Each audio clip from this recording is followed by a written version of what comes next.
We've seen the bond between Rayleigh and Luffy bloom into one of the most impactful mentor-student relationships in One Piece. But imagine if that bond went even deeper. What if Rayleigh wasn't just a mentor? What if he were the man Luffy called father? If the circumstances before Luffy made his life-defining choices were different, how would that shape him? I've come up with 3 theories on alternate realities of what this could mean. Let's check them out. For my first theory, Luffy is born to Monkey D. Dragon and Shaki's sister. Because the world government is already hunting Dragon, Rayleigh steps in as the adoptive father, and Luffy is publicly known as his son. Rayleigh hides his pirate past, working as a shipwright while secretly taking small commissions. He raises Luffy on the archipelago, teaching him discipline and seamanship while filling his imagination with stories of the sea. Rayleigh tells him about Roger, while Shanks, who occasionally visits, shares tales of a fiery boy named Ace. Shanks speaks of Whitebeard and the Will of D, and these stories shape Luffy's dreams. Luffy grows up admiring pirates and secretly helping people against bullies and bandits, forming his sense of justice. Shanks sees his courage and gives him the straw hat, saying he'll surpass him someday. That promise becomes a symbol of Luffy's inherited pirate spirit. Rayleigh trains Luffy in self-reliance, ocean lore, and observation. When Luffy eats the Gomu Gomu no Mi, his playful curiosity turns into strength. A nearby island is attacked by a pirate gang allied with fishmen. Luffy fights bravely, meets Nami, and together they dream of freedom in their own ways. Rayleigh quietly arranges supplies to help them start their journey. As Luffy's adventures grow, rumors spread that he is Rayleigh's son. He becomes more aware of the politics behind the seas. In Dressrosa, he acts with planning and purpose, understanding Doflamingo's manipulation and exposing the corruption beneath the warlord system. He rallies the people with truth, not chaos, and leaves as a hero and symbol of rebellion. When Ace dies, Luffy is shattered because he lost someone he looked up to. Ace's death showed him the danger inherent in piracy. Rayleigh supports him through grief and trains him harder during the time skip. Later, it's revealed that Shaki was never pregnant. Her sister was, and Dragon was the father. By Egghead, this truth changes everything. Vegapunk exposes the hidden history. The Marines see Luffy not just as another pirate, but as the continuation of Rayleigh's legacy.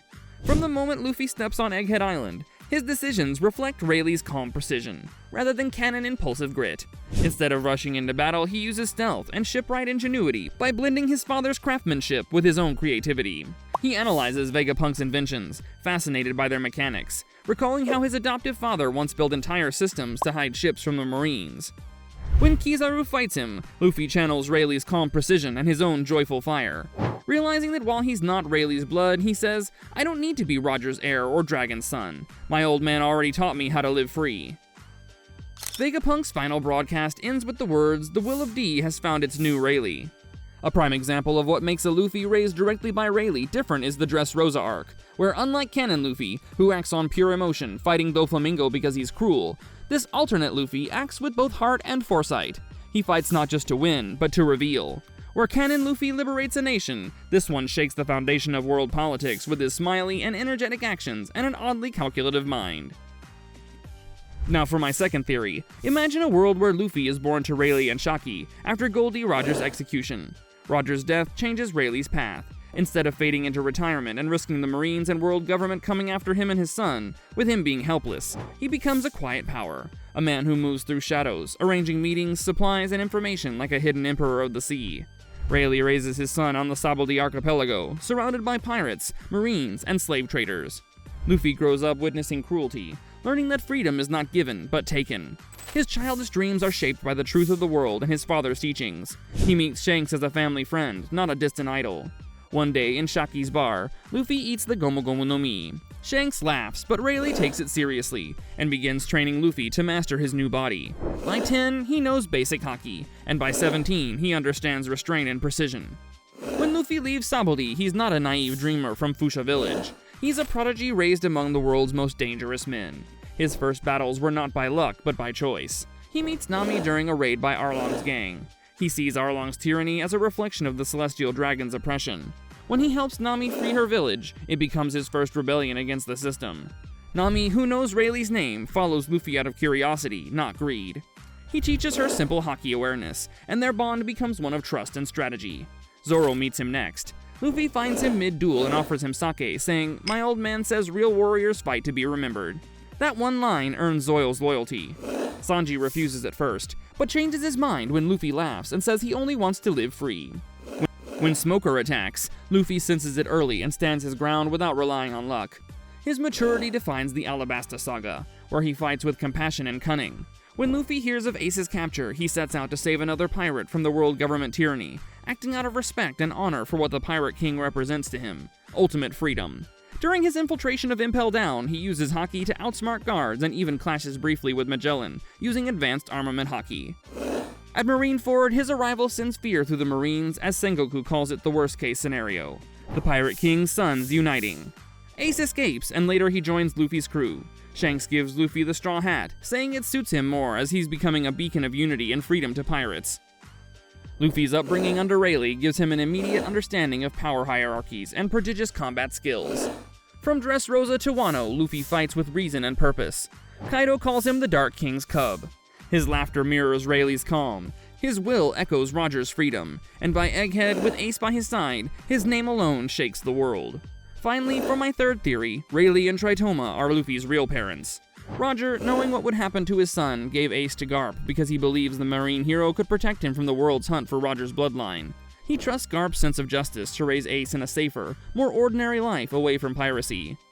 Rayleigh sees this and does the same, entrusting baby Luffy to Garp, who raises him alongside Ace in secret under Dadan's care, but with one promise: Luffy would never become a pirate. Rayleigh disappears into quiet legend, watching from afar through Shanks. Shanks, carrying Rayleigh's wish, tries to keep the boy away from the sea. When he visited the Goa Kingdom, he met Luffy, who dreams of pirates and freedom. But instead of encouraging him, Shanks speaks coldly, warning him that the sea holds no freedom, only blood, betrayal, and graves. He tells stories of piracy as constant running, of Roger's son Ace, abandoned because of his father's legacy, and he reveals to Luffy that he too carries the same cursed blood.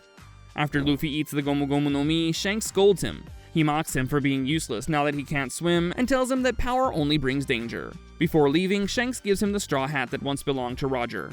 He tells him it should remind him of Roger's crimes and the life he left behind. Luffy never wears it. He locks it away as a symbol of what he refuses to become. That hat becomes a curse, not a dream. Under Garp, Luffy grows into a marine. He seeks order and justice, not freedom. He trains hard, learning discipline, strength, and moral duty. Ace dreams of piracy, but Luffy believes in the marine order. Their bond turns to rivalry. Their arguments about justice and freedom shape both their lives. When Sabo dies, Luffy's resolve hardens. He sees justice as the only way to protect others. As he rises through the ranks, he becomes known as the Steel Fist of Dawn, a prodigy whose power reminds many of the Dark King. At Shell's Town, he fights Zoro, who killed Helmeppo's wolf. Luffy defeats him but spares his life, saying justice without mercy is tyranny. Later, as a vice admiral, Luffy receives orders to capture Doflamingo. Doflamingo mocks him before the kingdom, calling him the Pirate King's heir, pretending to serve the light. The truth of his bloodline spreads, dividing the Marines. When Luffy sees how the world government protects men like Doflamingo, he begins to question everything. After Doflamingo kills civilians, Luffy defies orders, defeats him, and saves the kingdom. The people call him a hero. The government considers him unruly. Luffy oversees the operation that captures Ace.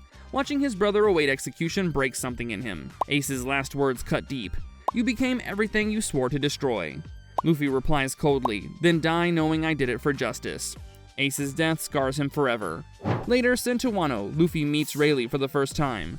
The old man reveals the truth of his past. Luffy accuses him of cowardice and abandonment, but Rayleigh only says, "Justice without freedom is a chain, son, and you've worn it your whole life."